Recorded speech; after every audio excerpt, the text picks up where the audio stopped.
Hi everyone, in the video நம்ம என்ன பார்க்க போறோம்னா மேக்ஸ்ல chapter 2 ஆன complex நம்பர்ஸ்ல what does mean by complex number and basics for exercise 2.1 பார்க்க போறோம். ஓகேவா?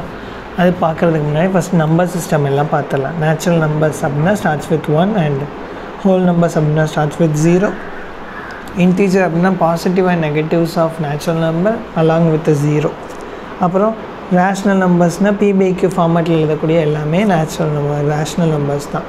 For example 1/2 அது எப்படி எழுதலாம் 0.5. ஸோ இது ரெண்டுமே ரேஷ்னல் நம்பர்ஸ் தான். இது போக வந்து 0.5454 இப்படி எழுதுனா 0.54 இப்படி எழுதலாம். இதுவும் என்னதான் ரேஷ்னல் நம்பர்ஸ் தான். அப்புறம் irrational நம்பர். irrational நம்பர்ஸ்க்கு என்ன கொடுத்துருக்காங்க, any real number that cannot be written as a fraction. So எந்த ரியல் நம்பரையாவது p/q ஃபார்மேட்டில் எழுத முடியாமல் இருந்துச்சுன்னா இந்த நம்பரை என்ன சொல்லுவாங்க, irrational நம்பர்ஸ் அப்படின்னு சொல்லுவாங்க. ஃபார் எக்ஸாம்பிள் √2 π e இந்த மாதிரி நம்பர்ஸ்லாம் சொல்லுவாங்க. ஓகேவா, irrational நம்பர்ஸ் அப்படின்னு. அதுக்கப்புறம் ரியல் நம்பர்ஸ்னால் என்னது, union of rational and irrational numbers தான் ரியல் நம்பர்ஸ் கலெக்ஷன். ஸோ இவ்வளோ இருந்தும் இதுக்கப்புறம் காம்ப்ளெக்ஸ் நம்பர் எப்படி கண்டுபிடிச்சிருக்காங்க அப்படின்னா, ஃபார் எக்ஸாம்பிள் இந்த ஈக்குவேஷன் எடுத்துக்கோங்க, x² + 1 = 0. அப்போ எனக்கு சொல்யூஷன் வேணும்னா இந்த ஈக்குவேஷன் சொல்யூஷன் வேணும்னா என்ன பண்ணுவீங்க, +1 அந்த பக்கம் கொண்டு போகணும். ஸோ -1. எக்ஸ் மட்டும் வேணும்னா +or- இந்த பக்கம் ஸ்கொயர் இருக்குது, அந்த பக்கம் போச்சுன்னா ஸ்கொயர் ரூட். ஓகேவா, +or- ஸ்கொயர் ரூட் ஆஃப் -1. ஆனால் இந்த நம்பர் ரியல் நம்பர்ஸ்லேயே இல்லை. இந்த நோட்டேஷனில் உள்ள எந்த நம்பரும் நம்ம இதுக்கு முன்னாடி தான் செக் பண்ணோம், இதில் உள்ள எந்த ஃபார்மேட்லேயுமே இது இல்லை. அப்போ தான் இந்த நம்பருக்கு வந்து ஐன்னு ஒரு நொட்டேஷன் கொடுக்குறாங்க. ஸ்கொயர் ரூட் ஆஃப் -1 ஐன்னு நொட்டேட் பண்ணுறாங்க. ஓகேவா, இதுக்கப்புறம் தான் இன்னும் ரியல் நம்பர் நம்ம நம்பர் லைன் சிஸ்டம் வந்து இன்னும் முடியலை அப்படின்னு எக்ஸ்டெண்ட் பண்ணி காம்ப்ளெக்ஸ் நம்பர் அப்படின்னு ஒன்று கொண்டு வராங்க. ஸோ காம்ப்ளெக்ஸ் நம்பர் எப்படி எழுதணும் அப்படின்னா z = x + iy இந்த ஃபார்மேட்டில் எழுதுகிற இப்போ தான் complex number, where x and y belongs to r. எக்ஸும் ஒய்யும் ரியல் நம்பராக இருக்கும். அண்ட் காம்ப்ளெக்ஸ் நம்பர் எப்படி எழுதணும், z = x + iy ஃபார்மேட்டில் எழுதணும். இது பேர் x பேர் ரியல் பார்ட் அண்ட் y வந்து இமேஜினரி பார்ட். ஓகேவா, நான் அடுத்து பேசிக்ஸ்.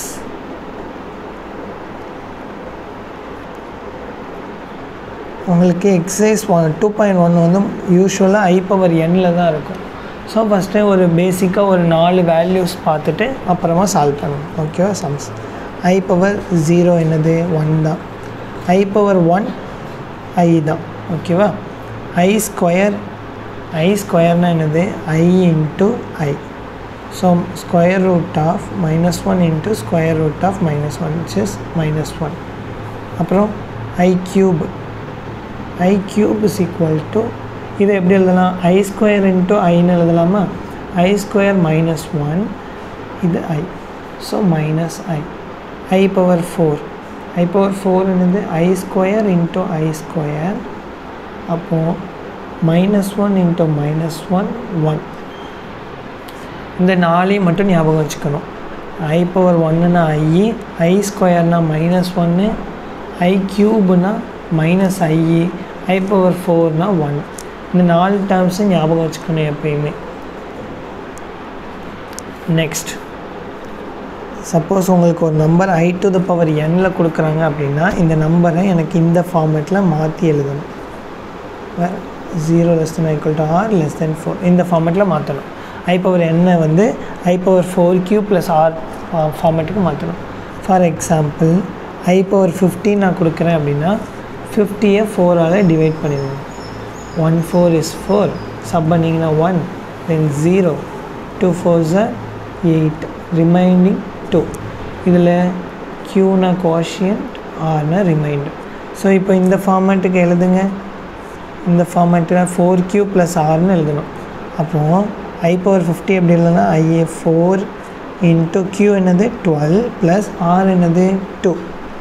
அடுத்த ஸ்டெப் எழுதும்போது 4 × i².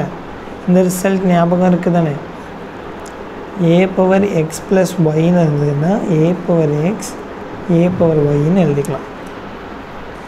ஸோ அந்த லாஜிக் யூஸ் பண்ணி இப்படி மாற்றி எழுதியிருக்கோம். இப்போ I power 4 என்னது? I power 4னா 1. ஸோ இதோட வேல்யூ என்னது?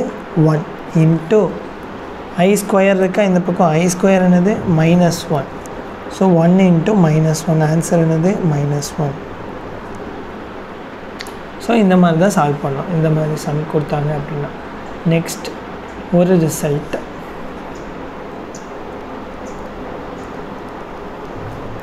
ரிசல்ட் என்ன அப்படின்னா sum of 4 consecutive powers of I is 0.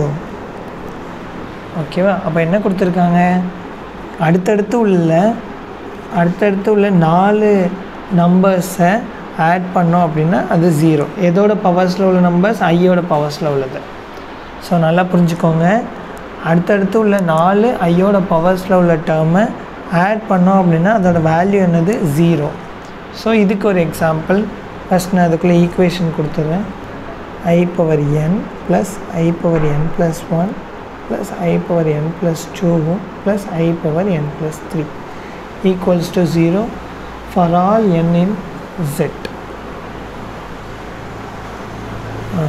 Okay, இப்போது nக்கு வேல்யூ 1ன்னு எடுத்துக்கலாம்.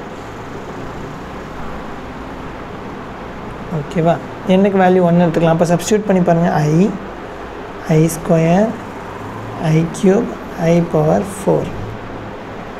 ஐயோட வேல்யூ என்னது? I தான். I square -1, I cube -I and I power 4 என்னது? 1.